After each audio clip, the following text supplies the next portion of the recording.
Hello folks, today I'm going to be taking a look at Archon Studio's Land of the Giants terrain set. Okay, this is Archon's Dungeons and Lasers, the Land of the Giants terrain set. It contains 23 pieces of terrain. No gaming mat, no models, this is just the terrain itself. There is a little QR code if you want the online manual. And you see the description here of all that you survey. Okay, so there are 9 sprues in the box, all in this grey plastic. This sprue is the only unique sprue. So it contains, as you can see, some of the independent scatter pieces, so the big head, the hand, palm, step, some of the greenery, the atlas-like topper for some sort of gargantuan bit of construct in the past. So we'll see how that goes together in a minute. Then there are 4 of these sprues. Maybe that way. So we've got our pedestals and our archways. These are interlinked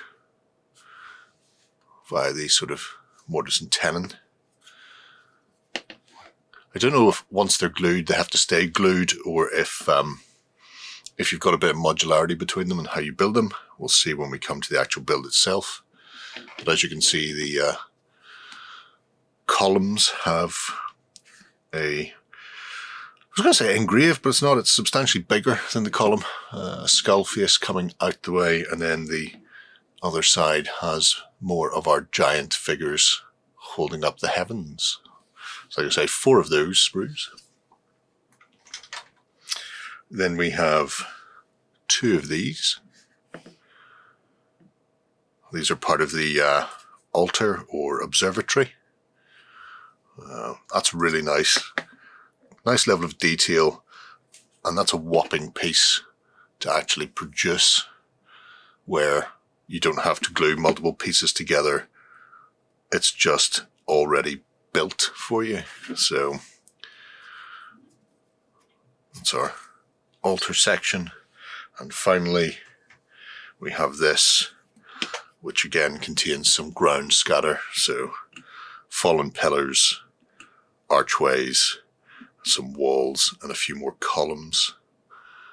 So 2 of these sprues as well. So I'm going to go and have a look at the online instructions and get the stuff built. Okay, ready to have a look at the Land of the Giants then. So we're going to start off with the scatter. Right off the bat, there's this delightful atlas-like figure that unfortunately has seen better days. So the feet and the arms can be set anywhere around this poor fallen fellow. It is around 100 mil and about 55 mil wide at the extreme. So nice level of detail on it. There's some really nice bits. The centaur, the bull there. So it has that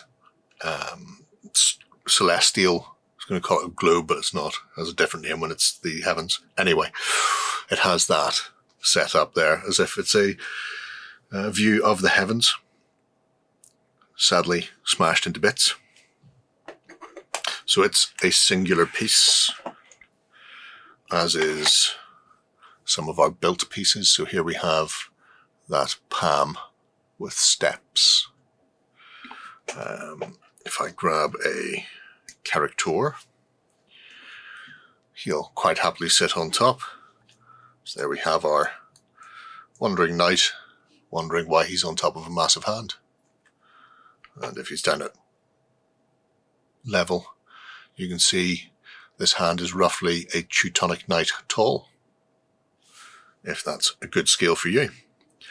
Build was very simple, 3 pieces, main, palm, thumb, steps, fingers and back of hand, and then this sort of counterbalancing bit of rock and scrub to give you it. And it is very stable. Have I got? No, I have no metal models close to hand for that, I think. Anyway, it will definitely take some weight if you use a good polystyrene cement. I did have one issue, which is the sprue gate on top of this finger. Yes, I think.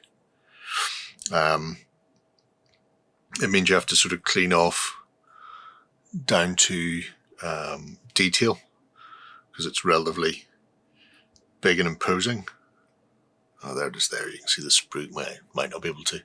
Slight discoloration there. It's right on the tip of the finger, on the fingernail itself, which means you're clipping in and then having to clean back. However, it is both ruined and stone, so you don't need to be too worried about your detailing on that. It sits around, what's that, about 55 mil from digits to base of the steps, and around 30 mil to palm level. So anything sitting on a square base, 20-25 mil is grand on there. Round bases, I'm not checking.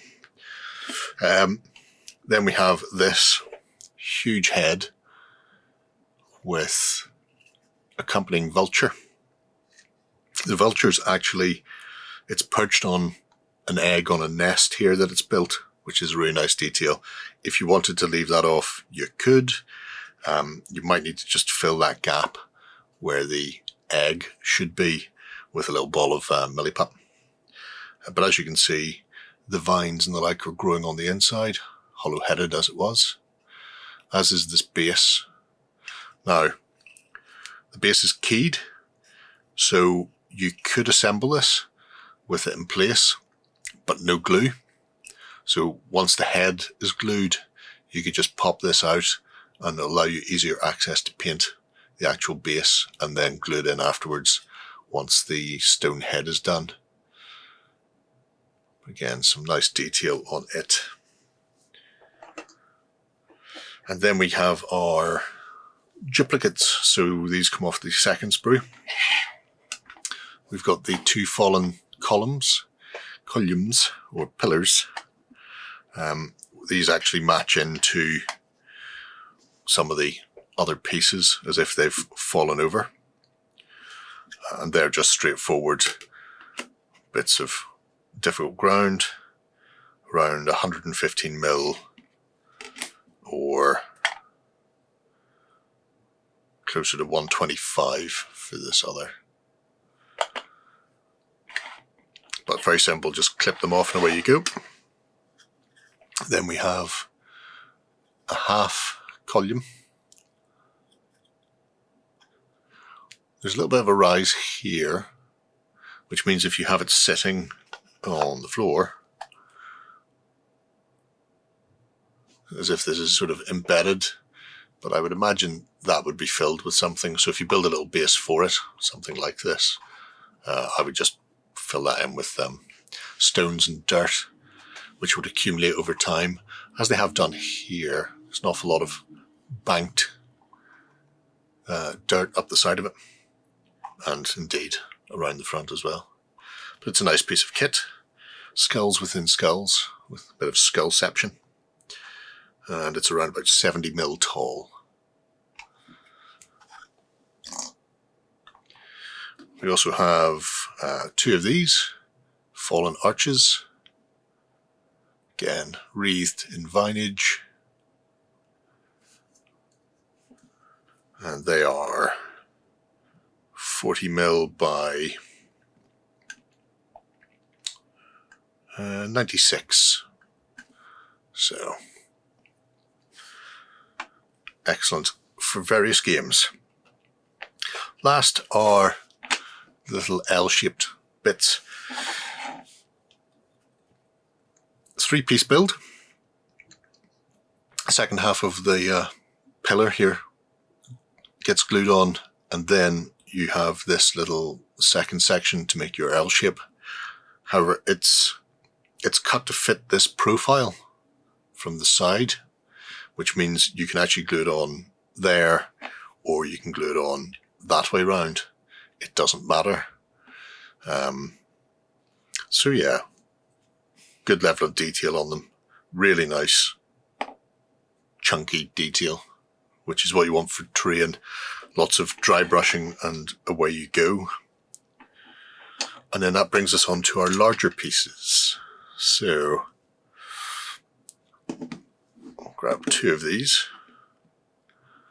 so you can see the archway meets, and obviously because it's the same thing, it meets in the same way every time. You get 4 of these, which look like they make about 1/3 of a circle. So if you've got 3 boxes, you could make a massive circle of these. As you can see, the pillarage has different gap sizes. So these were very easy to make. Relatively big sprue gates on some areas, mostly top and bottom, where you're talking maybe like a 5 or 6 mil sprue gate. So when you're clipping these off, clip them maybe 3 mil back with a pair of old sprue cutters or clippers or whatever you call them first, and then use a better pair to get closer in, so you're not putting as much stress on it, and that way you're going to avoid taking lumps out of the actual plastic. But the pillars themselves are spanking, so they are, where are we? There to there. 140 mil tall, and each set is around 120 mil wide. So they really are comprehensively cutting off a big area. 25 mil figures will fit between the smaller pillars. So your standard human on a 20 mil base is going to be able to get through there without any issues. I think there shows just how big they are. Truly it is a land of the giants. And then the bigger arches, I mean, even larger figures would fit through that gap, which is just over 40 mil. So theoretically an ogre on a 40 mil base should fit through. I have one of those. Let me grab him. Yes. So 40 mil squares, happy days. Ogre will get right through there, even with his table that he's transporting. So arches, good to go. Just leaves our temple. And this is majestic. You won't fit a 40 mil through there though. Smaller figures will, quite happily. Get right in there. Build wise, this one caused me the only issues. So if I flip it over, you can see 4 sections, and then there's a disc. There you go. That fits into the middle.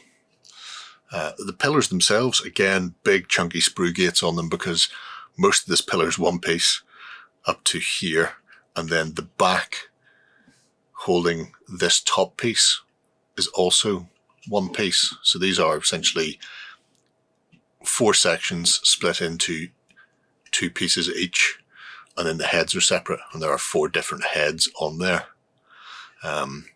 But as you can see, it fills a ring at the top, and then these sections meet up to give you the edge. So if I go there, that was relatively easy getting that to match. However, other ones were slightly out of step, so this one slightly out of step, and I built full columns to put them together. I'm not sure if there's an easier way of doing it. in my head, I'm thinking glue this top section together first so that all of this is aligned and these are aligned. So you've got that, and then glue these outside pillars on one at a time going round, and then you can throw the disc in there, and that way you'll get a bit of a better finish, because trying to keep the top in sync and the bottom in sync at the same time was causing me issues. And when these are glued as one piece, the fitting on this is perfect. But it means if you've got any slight adjustments to make, you're going to see gaps on the actual steps or on the top of the construction. And I think that it would be easier to have a slight misalignment on this, because you can fill the back in very easily. And then the front, likewise, it would be much easier to fill in. This was the last one I did, and while the glue was still wet, I sort of squeezed the top apart, which pushed this away slightly to give me a better finish here than on this. But that being said, it's a really nice piece of kit, a lot of detail on it, and bar the fiddliness of trying to get 4 arcs to form a circle in 2 different places, it's well worth it, because by God, that's a big one. How big is it? I think it says in the back of the box, but it is over 150, so probably about 160 to the top of the archway there, and then has this runic band running all the way around it. So depending on how you want to paint these, I like the stone and gold effect they went with on their own. I'll probably do the same when I finish clean up and a bit of filling, and you can see on the inside as well you've got it. So an ocean of detail on these for the Land of the Giants. Pop him there, looking wistfully at the temple. All right then, so there you have it, a big box of fun for your fantasy gaming tables. Very easy to build. Obviously there's a lot of scatter in there that doesn't even need built, which is great. The Cyclopean look to it is very good as well, because apart from obviously being a Land of the Giants and having that oversized feel, it means it lends itself to every scale of fantasy gaming. If you're playing full-on tabletop war games, skirmish games, if you're role-playing, whatever it happens to be, it doesn't matter if some of your models are 28, some of your models are 32, whatever it happens to be, or 35/40-ish for some of the big players like Parabellum's Conquest. They're particularly large figures. But because these are already made to be oversized, made to be a grand looking piece of terrain, they'll just fit in. It's just a dead civilization there to block line of sight and to make people have to run round cover. But let me know what you think below of the plastics, whether or not you'll be picking up any of their dungeons and lasers. Definitely worth a look if you're into a bit of the old fantasy. Until next time, bye-bye. Go ahead and check out our other content on screen now. And while you're at it, why not hit subscribe and remember to ding our dong. Go on, you know you want to click it. Go on.